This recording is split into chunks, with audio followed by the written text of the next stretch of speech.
If you've clicked on this video, then chances are that you're curious about changing your relationship to pain. And regardless if that pain is emotional, physical, mental, existential, this video will apply. Because even though I talk a lot about healing my chronic pain and my autoimmune illnesses, which is what prompted this video, I had a lot of people asking about this. What I really healed was my relationship to pain. So when you hear me say this in videos that I healed my pain, it's for brevity because to me, it goes much deeper than that. And healing this relationship to pain is what ultimately allowed it to become my path for freedom, how it liberated me. And I want you to know that this is possible for you too.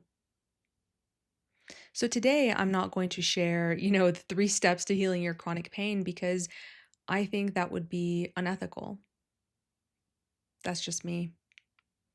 What I will offer you today is the beginnings of how I was able to heal my chronic pain and to live 95% symptom free and to relate to that pain completely differently when it does show up. Our society is not taught how to deal with pain, and we're not really taught how to deal with our bodies either. Many of us have trauma that causes us to dissociate from the body, and we never really reclaim that. We're never really taught how to reclaim that. And the thing is that your body is the vessel in which all of your gifts can be created into this world. So it's necessary. And so because of that, your body will fight for your attention. And for some of us, that comes through different ways, chronic pain. Sometimes it comes through painful relationships. They're all a call back home. Your body is your greatest ally. It's your most sincere ally. And sometimes when it's been ignored, it has no other option than to scream to get you to pay attention again.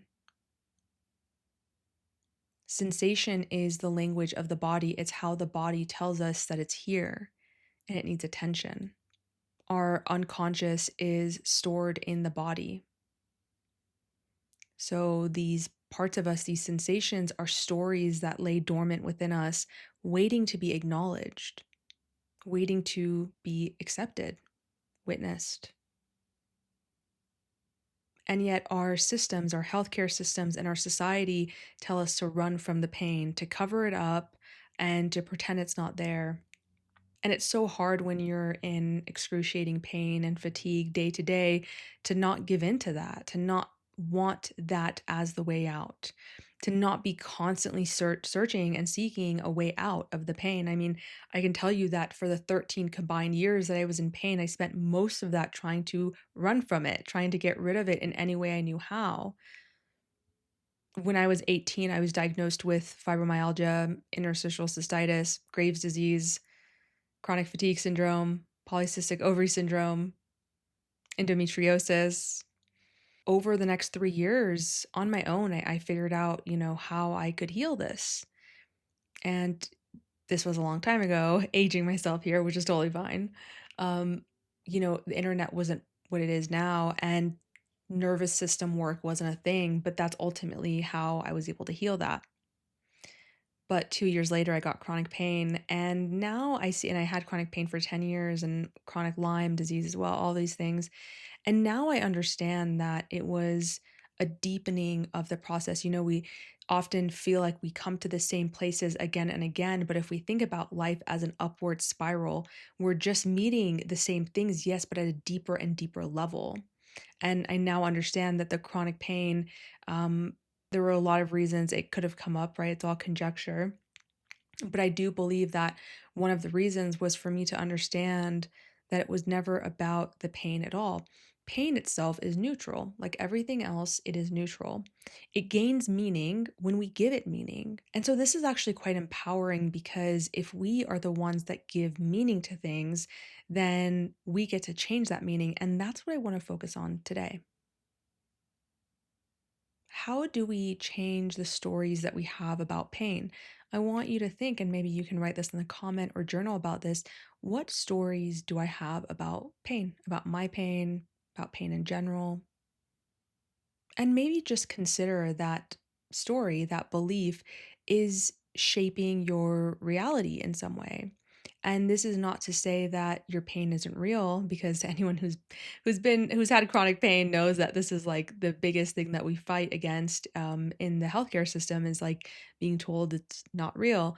But also, this is understanding that it is real, and yet we can also change the meaning that it has in our lives, the story behind it, right? We think about people who could be going through the exact same thing, but relating to that thing in a very different way. You know, something happens to someone, they lose their job, and one person might be really sad, the other person might be really excited because they hated that job. So the event itself is neutral, we give it meaning. So, what stories do you have about pain? And how is that affecting your lived experience of it? How did pain become my path to liberation and freedom? Both times that I healed my relationship to pain, I was liberated from an old version of myself. My body was my greatest ally, calling me back home to me. Both times I made major course corrections in my life. Were they uncomfortable? Yes. And this is why it's important to ask, like, who would I be without this pain? Oftentimes we're afraid of knowing who that person is and taking responsibility for them. There's a lot of shadow work to be done around pain, which is, why I love doing this work with clients in one-on-one sessions, where I can gauge a little bit more than I can in YouTube videos where this person's at and what I can ask them and all these things. And I remember when I was going through my chronic pain, I knew that I was going to be able to get to the other side of that. And I always told myself, be the guide for others that you always wanted. And so that's what I do now, and that's really amazing, um, because I know that there is no shortcut here. When you change your story about pain, you realize that, right? So, like, when the story goes from this pain is bad, I'm fighting this pain, right? We often think about autoimmune as our bodies are fighting us. And this puts us in a certain mindset that we are fighting each other and we're not on the same side. And this is just further from the truth. Your body is your greatest ally. It is not fighting you because it's mad at you. It's fighting you because it wants you to listen, to see it, to see these unintegrated aspects of yourselves that are the gifts of who you are. So often people come into our sessions wanting to know their gifts. And yes, I use astrology and human design, but this is why I love somatics, because until you can claim your shadows and your subconscious and unconscious fears and desires, you'll never fully understand your gifts, right? This is the soul work of going into the body to discover what it is you have to offer so you can go out in the world and create and give it. But it's uncomfortable because, once again, society does not teach us how to be with our bodies. And that's why it's so helpful to have somebody do it with you to guide you through the process, because, yeah, it can be scary, but it doesn't always have to be scary. That relationship gets to change over time. I think about, how do we regain trust with the body? How do we reconnect to the body? How do we connect to anything? Time, consistency, being gentle. It's the same thing with the body. Being patient enough to learn the language of the body, which comes through these sensations that feel very painful at times, absolutely. And I come from a unique position here because I know how it feels, right? I didn't just treat people. It's like I've been there for extended period of time. And even if you've made it this far and you're like, I don't even have autoimmune illnesses or chronic pain, know that my pain has not been just physical, right?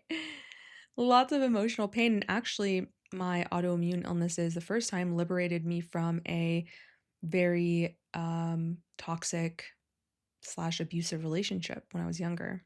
And at 33, when I healed my chronic pain and healed so many aspects of my relationships with others in my life, my relationship to success and money, all of that came from deeply being able to relate to my pain and connect to it and listen to it and understand it. and be with it. So now that we have your stories about pain, my question to you becomes, how can you rewrite your stories about pain? If you could rewrite your stories about pain, what would those stories become? You can write it down in the comments below or in your journal.